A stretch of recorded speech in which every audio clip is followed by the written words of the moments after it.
JSK cinema വിവാദത്തിൽ censor board ഹൈക്കോടതിയെ നിലപാട് അറിയിച്ചു. 2 മാറ്റങ്ങളോടെ പ്രദർശനാനുമതി നൽകാം. സബ്ടൈറ്റിൽ മാറ്റം വരുത്തണമെന്ന് സെൻസർ ബോർഡ്. കോടതി രംഗങ്ങളിൽ ജാനകി ഒഴിവാക്കണം. കഥാപാത്രത്തിന് ഇനീഷ്യൽ കൂടി ഉപയോഗിക്കണം. വിവരങ്ങളുമായി വിനയ രാജ് ചേരുന്നു. വിനയ, ജാനകി എന്ന കഥാപാത്രത്തിന് ഇനി ഇനീഷ്യൽ കൂടി ഉപയോഗിക്കണം എന്നതടക്കമുള്ള മാറ്റങ്ങൾ വരുത്തണമെന്നാണ് സെൻസർ ബോർഡ് പറയുന്നത്. മറ്റ് വിവരങ്ങൾ. വൃന്ദ, ശനിയാഴ്ചയായിരുന്നു ജസ്റ്റിസ് നാഗരേഷിന് മുൻപാകെ ഈ സിനിമ പ്രദർശിപ്പിച്ചിട്ടുണ്ടായിരുന്നത്. അതിനുശേഷം ഇന്ന് ഈ സിനിമയുമായി ബന്ധപ്പെട്ട ഹർജി പരിഗണിക്കുന്നത് ഇന്ന് ചൊവ്വാഴ്ചത്തേക്ക് മാറ്റിവെക്കുകയായിരുന്നു. അതിന് മുന്നോടിയായിട്ടാണ് ഇന്ന് ഈ ഹർജി പരിഗണിക്കുന്നതിന് മുന്നോടിയായിട്ടാണ് ഇപ്പോൾ സെൻസർ ബോർഡ് ഹൈക്കോടതിയെ സമീപിച്ചതും സെൻസർ ബോർഡിന് പറയാനുള്ള കാര്യങ്ങൾ അറിയിക്കുകയും ചെയ്തിട്ടുണ്ടായിരുന്നത്. അതിൽ പ്രധാനമായും സെൻസർ ബോർഡ് കോടതിയെ അറിയിച്ചത് JSK സിനിമാ വിവാദത്തിൽ 2 മാറ്റങ്ങളോടെ പ്രദർശനാനുമതി നൽകാമെന്നാണ് സെൻസർ ബോർഡ് ഇപ്പോൾ ഹൈക്കോടതിയെ അറിയിച്ചിരിക്കുന്നത്. അതിൽ ഒന്ന് സബ്ടൈറ്റിൽ മാറ്റം വേണമെന്നാണ്. അതായത് Janaki versus state of Kerala എന്നാണ് സിനിമയുടെ പേര്. അത് V Janaki versus state of Kerala എന്നോ Janaki V versus state of Kerala എന്നോ മാറ്റണമെന്നാണ് സെൻസർ ബോർഡ് ഹൈക്കോടതിയെ അറിയിച്ചിരിക്കുന്നത്. രണ്ടാമത്തെ കത്ത് പറയുന്നത് കോടതി രംഗത്തിൽ കോടതി രംഗത്തിൽ ജാനകി എന്ന പേര് ആ ഭാഗം മ്യൂട്ട് ചെയ്ത് പ്രദർശനാനുമതി നൽകാം. ഈ 2 ഭാഗങ്ങൾ ഒഴിവാക്കിയാൽ ഈ ചിത്രത്തിന് പ്രദർശനാനുമതി നൽകാമെന്നാണ് സെൻസർ ബോർഡിന് വേണ്ടി ഹാജരായ അഭിഭാഷകൻ കോടതിയെ അറിയിച്ചിരിക്കുന്നത്. കൂടാതെ തന്നെ നേരത്തെ ഇതുമായി ബന്ധപ്പെട്ട് 96 ഭാഗങ്ങൾ കട്ട് ചെയ്യണമെന്നായിരുന്നു സെൻസർ ബോർഡ് ആവശ്യപ്പെട്ടിട്ടുണ്ടായിരുന്നത്.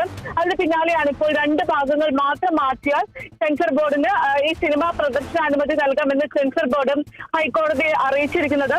ഇനി കേസ് 1:45 വീണ്ടും പരിഗണിക്കും. ഈ 1:45 കേസ് പരിഗണിക്കുമ്പോൾ ഈ സിനിമയുടെ സംവിധായകരോട് ഇതുമായി ബന്ധപ്പെട്ട് സെൻസർ ബോർഡ് പറഞ്ഞ കാര്യങ്ങളുമായി ബന്ധപ്പെട്ട് വിശദാംശങ്ങൾ ചോദിക്കും. അവർക്ക് അതായത് സംവിധായകർക്ക് എന്താണ് ഇതുമായി ബന്ധപ്പെട്ട് പറയാനുള്ളത്, ഈ സെൻസർ ബോർഡ് പറഞ്ഞ കാര്യത്തിനോട് യോജിക്കുന്നുണ്ടോ എന്ന കാര്യങ്ങളടക്കം തന്നെ പറയാനാണ് നിർദ്ദേശം നൽകിയിരിക്കുന്നത്. ഉച്ച ഭക്ഷണത്തിന് ശേഷം 1:45 കൂടിയായിരിക്കും ഈ ഹർജി വീണ്ടും പരിഗണിക്കുക.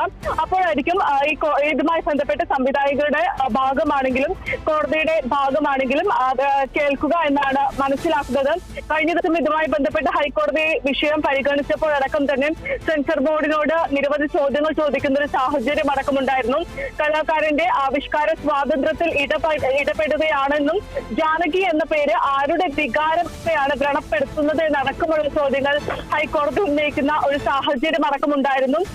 കൂടാതെ തന്നെ Janaki versus state of Kerala എന്ന സിനിമയിലെ അല്ലെങ്കിൽ 96 ഭാഗങ്ങൾ കട്ട് ചെയ്യണമെന്നായിരുന്നു സെൻസർ ബോർഡ് വ്യക്തമാക്കിയിട്ടുണ്ടായിരുന്നത്. മതവംശീയ വികാരങ്ങളെ വ്രണപ്പെടുത്തുന്ന വാക്കുകളും ദൃശ്യങ്ങളും ഒഴിവാക്കണമെന്നായിരുന്നു നേരത്തെ ഇതുമായി ബന്ധപ്പെട്ട് സെൻസർ ബോർഡ് കോടതിയിൽ വ്യക്തമാക്കിയ ഒരു കാര്യമെന്ന് പറയുന്നത്. ഇത്തരത്തിൽ മതവംശീയ വികാരങ്ങളെ വ്രണപ്പെടുത്തുന്ന ഏകദേശം ജാനകി എന്ന പേര് ഉപയോഗിക്കുന്നത് സിനിമയിലെ 96 ഭാഗങ്ങളിൽ ഈ പേര് ഉപയോഗിക്കുന്നുണ്ട്. നേരത്തെ അത് കട്ട് ചെയ്യണമെന്നാണ് ആവശ്യപ്പെട്ടെങ്കിൽ ഇന്നിപ്പോൾ 2 ഭാഗങ്ങൾ മാത്രം കട്ട് ചെയ്താൽ മതി എന്നൊരു നിലപാടിലേക്ക് സെൻസർ ബോർഡ് എത്തിയിരിക്കുകയാണ്. ഇനി കേസ് 1:45 കൂടി പരിഗണിക്കുമ്പോഴായിരിക്കും സിനിമാ നിർമ്മാതാക്കൾ ഇതിന് യോജിക്കുന്നുണ്ടോ എന്ന കാര്യത്തിലടക്കം ഒരു തീരുമാനം വരികയുള്ളൂ.